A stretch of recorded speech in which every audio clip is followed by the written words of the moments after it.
নমস্কার বন্ধুরা, তিয়াশাস রেসিপিতে সকলকে স্বাগত জানাই। আজ আমি আপনাদের ইনস্ট্যান্ট চালের পায়েস বানিয়ে দেখাবো।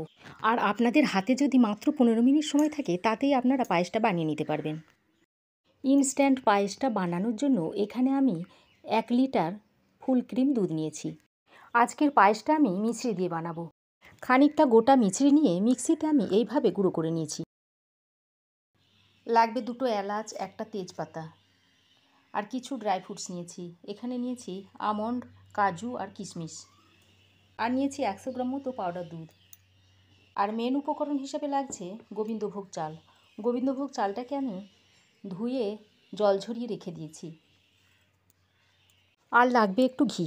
এখন আমি গোবিন্দভোগ চালের মধ্যে একটু ঘি মিশিয়ে নিচ্ছি। গোবিন্দভোগ চালের মধ্যে ঘিটাকে এভাবে ভালো করে মিশিয়ে নিতে হবে। দেখুন ঘিটা মেশানো হয়ে গেছে। এখন এটা এক সাইডে রেখে দিচ্ছি। তাহলে 50 গ্রাম গোবিন্দভোগ চালের জন্য লাগছে আমার 1 লিটার দুধ। এবার কড়াইয়ের দুধটাকে আমি গ্যাসে বসিয়ে দিয়েছি। এবার দুধটাকে নেড়ে চেড়ে একটু ঘন করে নিতে হবে।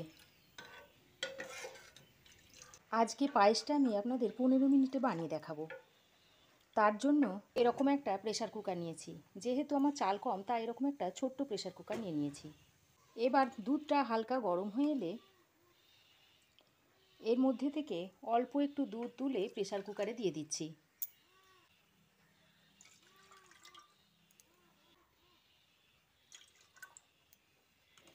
আর 1 হাতা দুধ তুলে আমি একটা অন্য বাটিতে রেখে দিচ্ছি।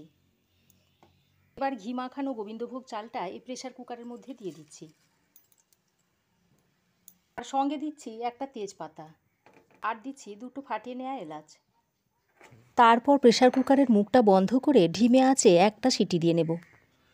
এদিকে বাটিতে যে দুধটা তুলে রেখেছিলাম তাতে এই পাউডার দুধটা মিশিয়ে নিচ্ছি।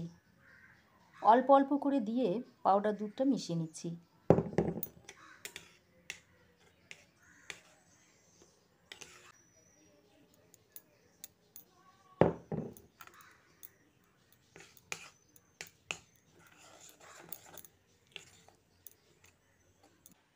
দুধটা গুলে নেওয়া হয়ে গেছে। এবার এটা এক সাইডে রেখে দিচ্ছি, পরে ব্যবহার করব।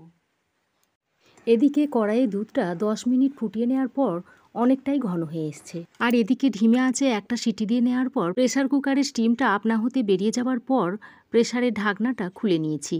এতে করে চালটা খুব ভালোভাবে সেদ্ধ হয়ে গেছে আর নিচে লেগেও যায়নি। এবার এটা দুধের মধ্যে দিয়ে দিচ্ছি।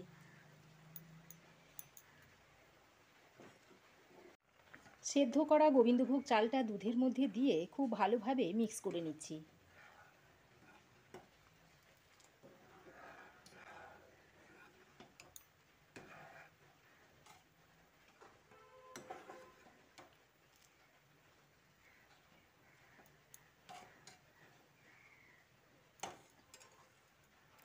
এবার এর মধ্যে গুঁড়িয়ে রাখা মিছরিটা দিয়ে দিচ্ছি। মিছরিটা দিয়েও দুধের সঙ্গে ভালো করে মিশিয়ে নিচ্ছি।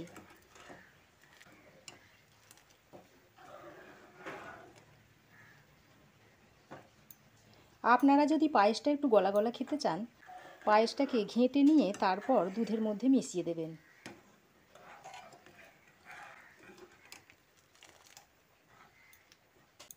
আমি এইভাবে হাতার সাহায্যে একটু এরকম চেপে চেপে দিচ্ছি। এতে করে একটু গাঢ় হবে, খেতে খুবই ভালো লাগবে।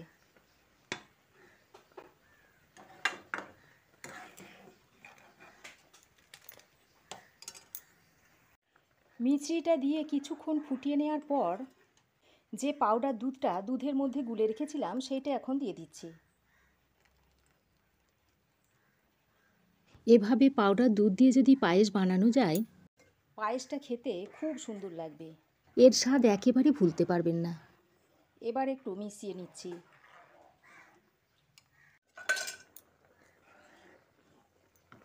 দেখুন আরও 2-1 মিনিট আমি ভালোভাবে ফুটিয়ে নিয়েছি। এবার যে ড্রাই ফ্রুটসগুলো নিয়েছিলাম তার ভিতর থেকে অর্ধেক নিয়ে আমি এর মধ্যে দিয়ে দিচ্ছি, আর বাকি অর্ধেকটা ডেকোরেশনে দেবো। ফ্রুটসগুলো দিয়ে পায়েসের সঙ্গে ভালো করে মিশিয়ে দিচ্ছি।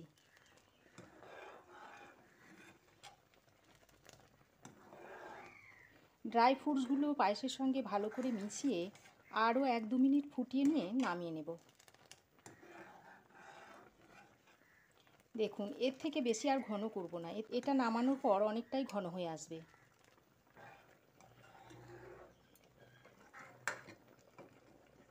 দেখুন, পায়েসটা হয়ে গেছে। এবার যে অর্ধেক ড্রাই ফ্রুটসগুলো রেখেছিলাম সেগুলো উপর থেকে এইভাবে সাজিয়ে দিচ্ছি।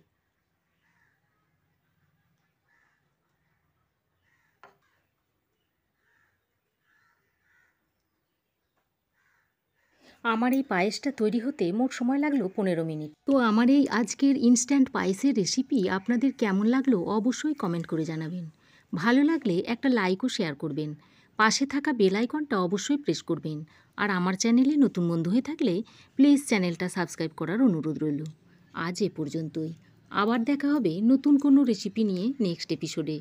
সে পর্যন্ত ভালো থাকবেন, সুস্থ থাকবেন। ধন্যবাদ।